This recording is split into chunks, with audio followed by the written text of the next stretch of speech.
L'emergenza verde continua, ma come fanno sapere da Palazzo Moroni, sono ripresi in questi giorni gli sfalci.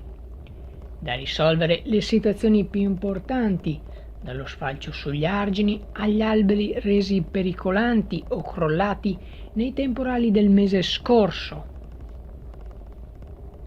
La città al momento è in una situazione critica e il sindaco si prende tutta la responsabilità di ciò.